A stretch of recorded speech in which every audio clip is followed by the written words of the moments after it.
Bom dia, queridas irmãs. Iniciaremos hoje a nossa nona lição do primeiro trimestre do ano de 2021. Estamos estudando o livro de Gênesis e estamos estudando hoje a história dos filhos de Isaac. E o tema da nossa lição é a verdadeira casa de Deus. Por que esse tema? Porque nós vamos vivenciar com Jacó o momento em que ele se encontra com Deus, o momento em que ele se considera estar na presença de Deus, no lugar que é a casa de Deus. Nesta manhã nós vamos entender, irmãs, que a casa de Deus é o lugar onde encontramos a Deus, onde vivemos a experiência da presença de Deus.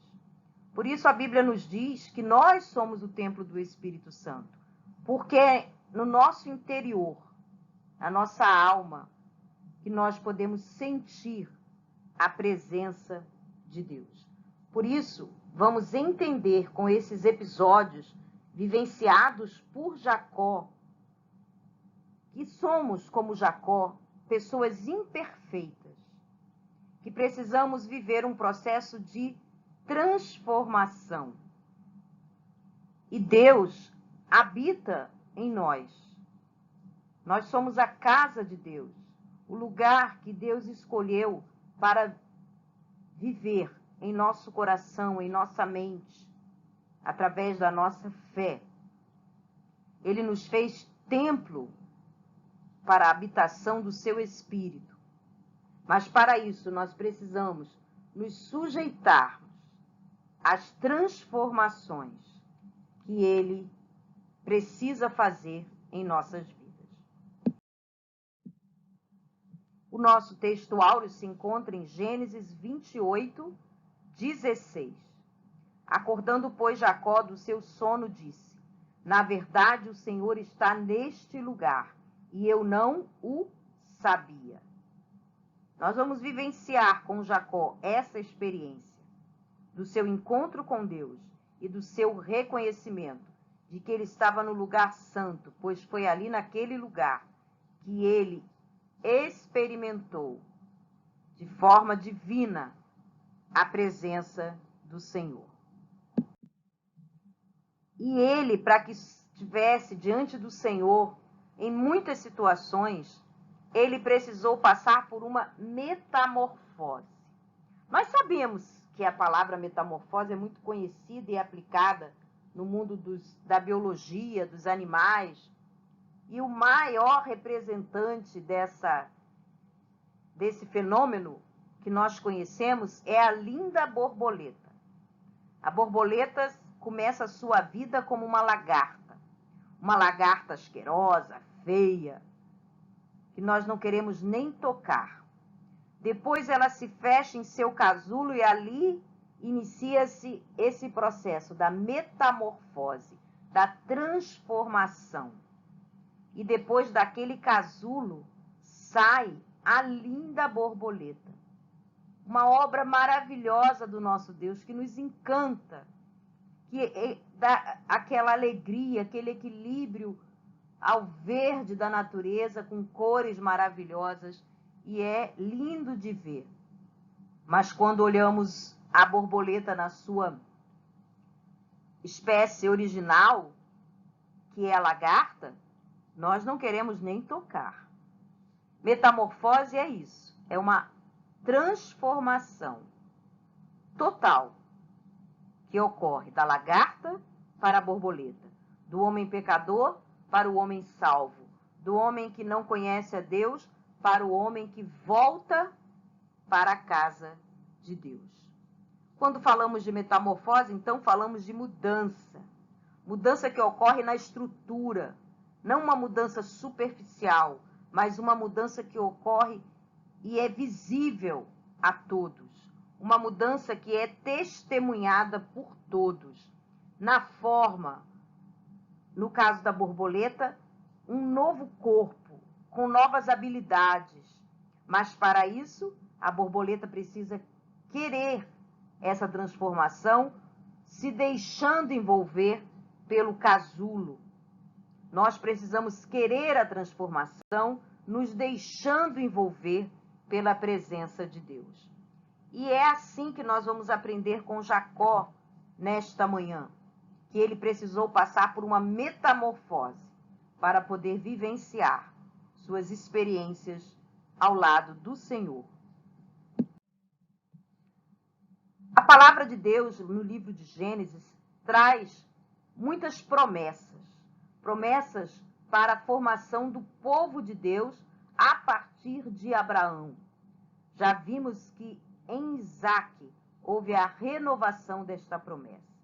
E agora nós vivenciamos esta promessa através de Jacó.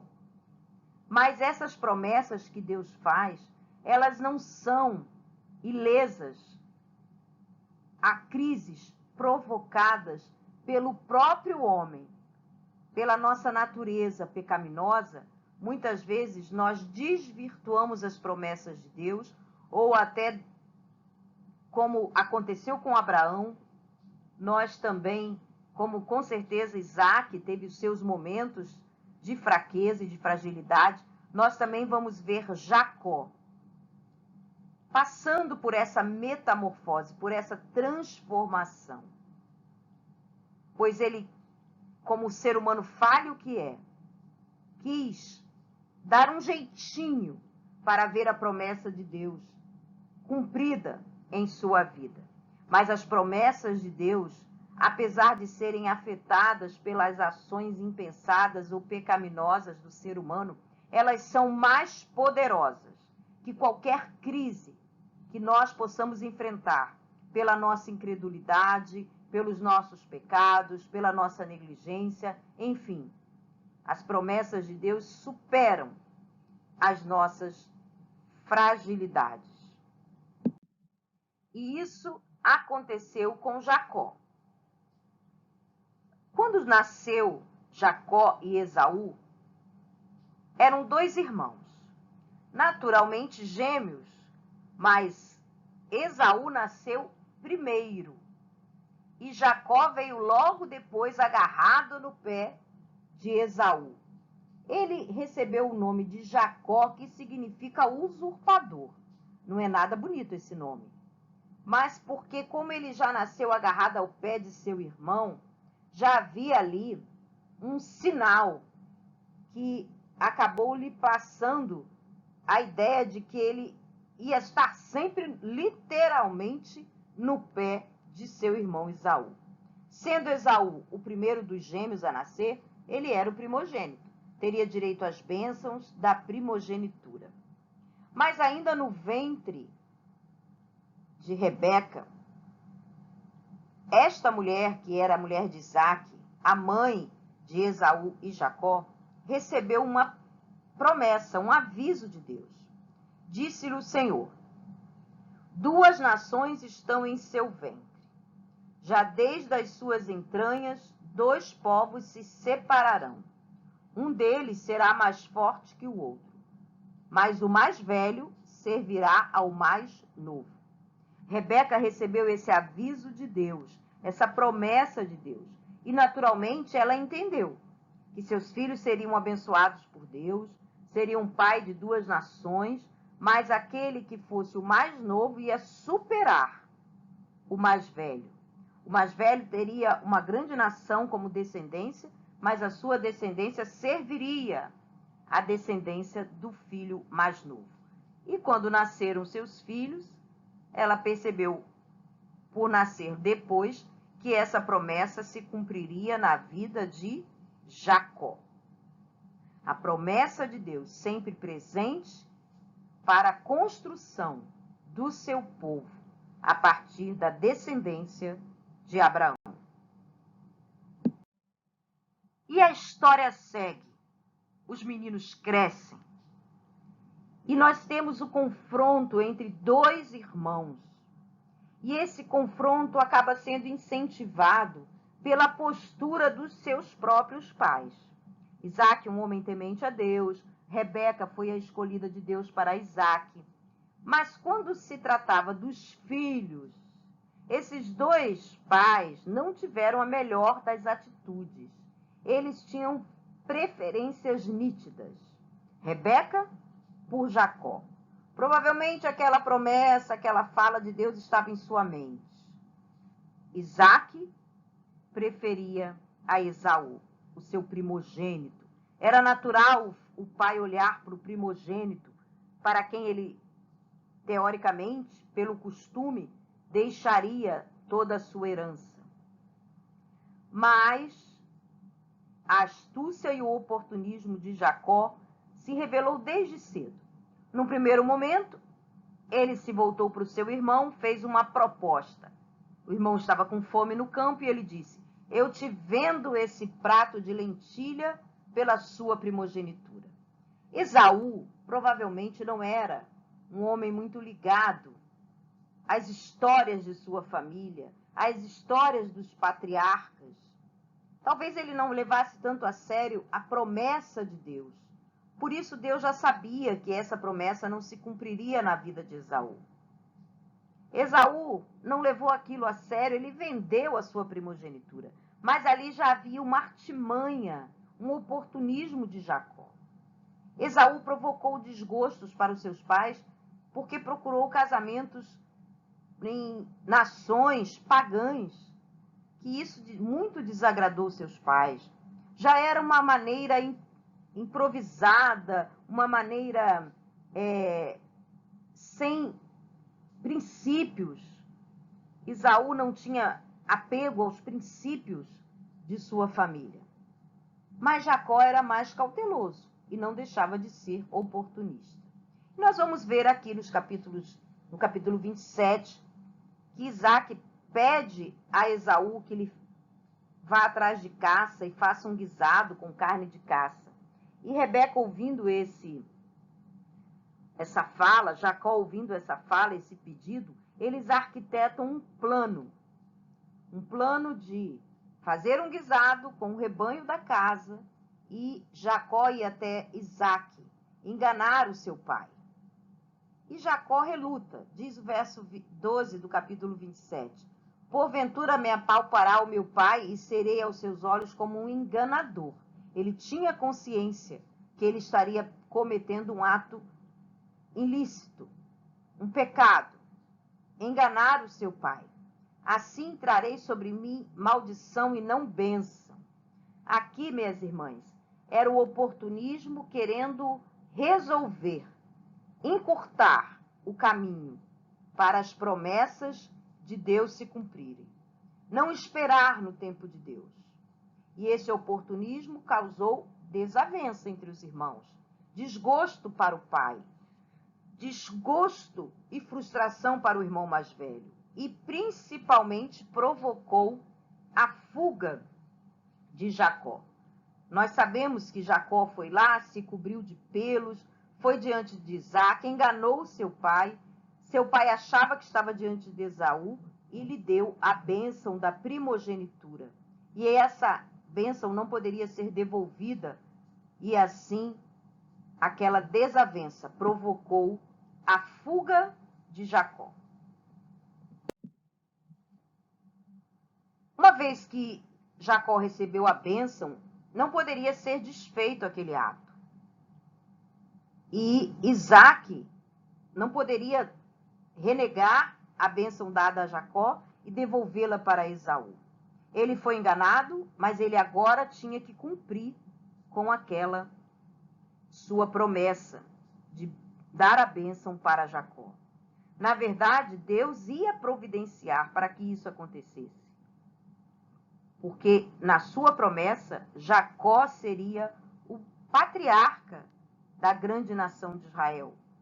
Mas, diante todo aquele conflito familiar, Isaac chamou a Jacó, verso 1 do capítulo 28, abençoou e ordenou e disse-lhe: não tomes mulher entre as filhas de Canaã, porque esse era um desgosto que Esaú havia lhe provocado. E Jacó foge para Padã Arã, que é a terra de sua mãe Rebeca, a terra dos ascendentes também de Isaac. E ali ele foge para aquele lugar. Ali ele vai encontrar a sua querida Raquel, também uma pastora, vai se apaixonar por ela. E vai diante do pai de Raquel, Labão, seu tio, irmão de sua mãe, para negociar o seu casamento com Raquel. A caminho de Padã-Arã, Jacó deita para descansar à noite. E ali ele tem uma visão. Ele vê uma escada e no alto dessa escada ele vê o Senhor. Uma visão que Deus proporciona a Jacó, para que ele tenha a chance de passar por uma metamorfose, uma transformação. Os seus atos de enganar o pai, de usurpar o irmão, foram atos pecaminosos. Mas ele foge como alguém que cometeu um erro. Mas no caminho de Padã-Arã, que era a terra de seus pais, ele recebe de Deus a chance de vivenciar uma experiência transformadora. E aquele momento, aquela escada, aquele olhar para o céu, voltando-se para Deus e vendo o Senhor no alto da escada, faz com que Jacó reflita que ele precisa voltar para a presença de Deus, para a casa de Deus, para o seu interior, o seu coração, a sua alma, se reconectar com Deus. E ele recebe ali, naquela visão, a renovação da promessa. Capítulo 28, verso 13 diz: E eis que o Senhor estava em cima dela, em cima da escada, e disse: Eu sou o Senhor, Deus de Abraão teu pai, e o Deus de Isaque. Esta terra em que estás deitado darei a ti e à tua descendência. Assim Jacó desperta daquela visão e percebe que está num lugar sagrado, pois é o lugar que ele teve contato com a presença de Deus, onde Deus renovou para com ele a sua promessa.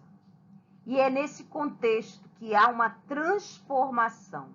Não é mais aquele homem que estava fugindo, não é mais aquele homem que só cometeu o pecado contra seu pai, contra seu irmão. Era agora um homem que, sim, sujeitaria-se à transformação. E essa transformação, a partir daquela visão, levaria Jacó a estabelecer ali naquele lugar um lugar de adoração. Capítulo 28, verso 17 diz: E temeu e disse: Quão terrível é este lugar. Em outras versões,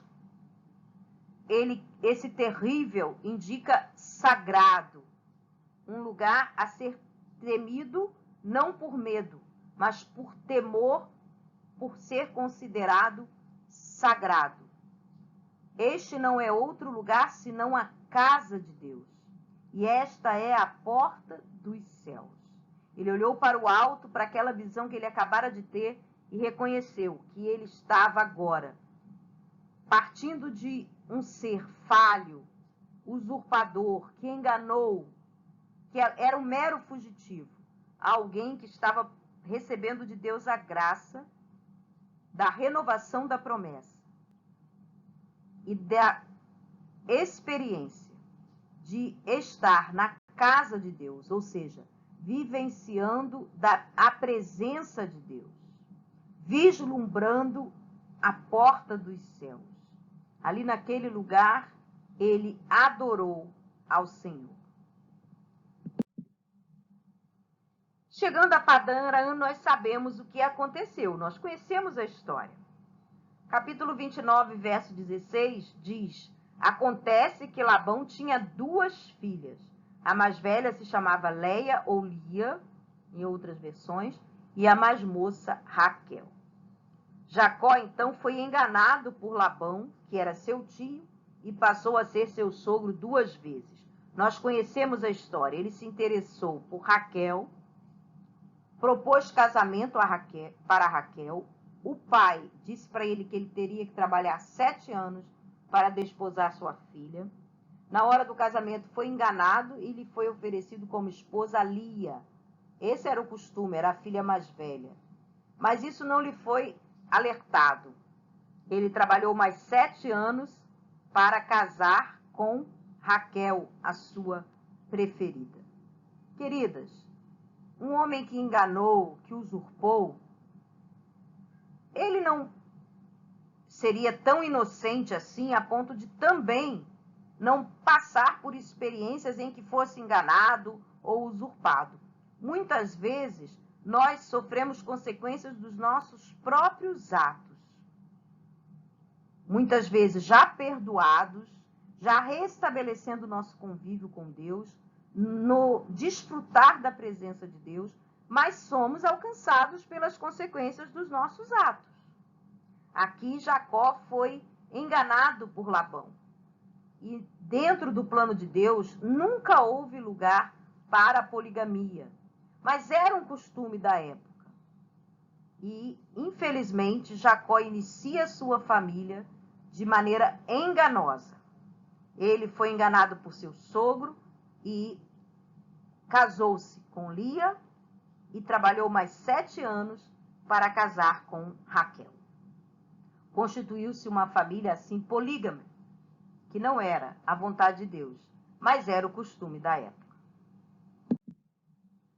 Depois de viver ali na casa de seu sogro por muitos e muitos anos, e sentindo-se sempre usurpado, enganado, pelo seu sogro ter muita astúcia, e também ele recebeu de Deus uma ordem.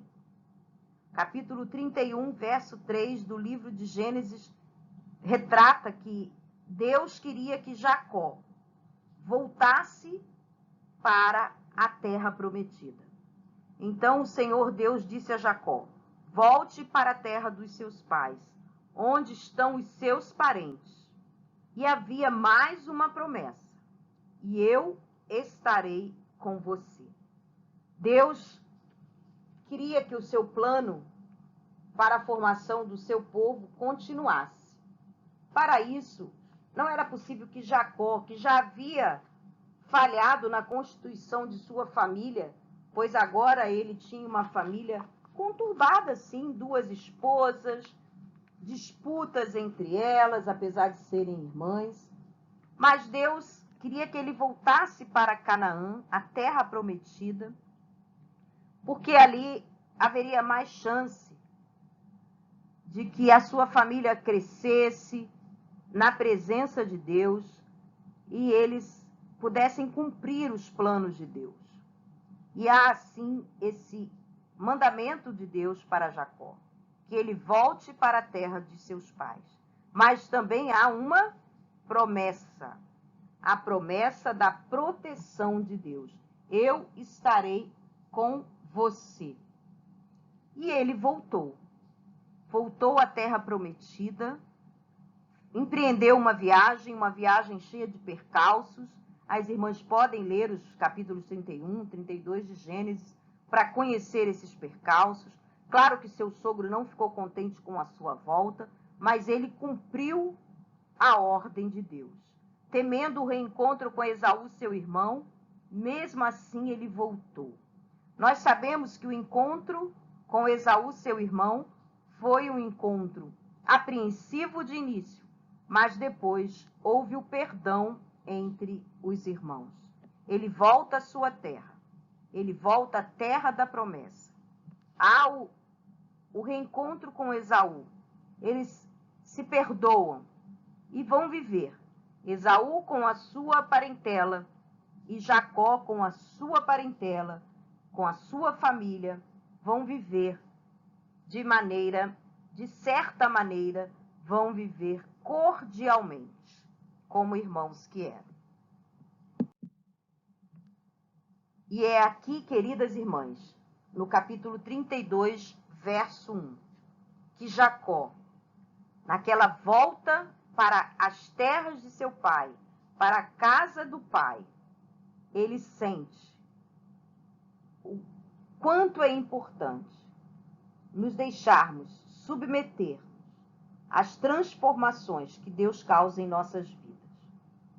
Ele, de usurpador e enganador, passa a ser um homem que vivencia da presença de Deus. Sofreu lá em Padã Arã, com seu sogro Labão, muitas desventuras. Formou uma família que não era exatamente como Deus queria. Mas Deus não o abandonou jamais. Jacó estava continuando a sua viagem quando alguns anjos de Deus foram encontrar-se com ele. Gênesis 32, 1. Ele estava de volta à casa do pai. E Deus manda que seus anjos vão ao encontro de Jacó, para protegê-lo, para recebê-lo, para guiá-lo, para orientá-lo.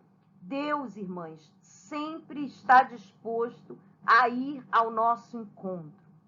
Nós é que precisamos voltarmos para Deus.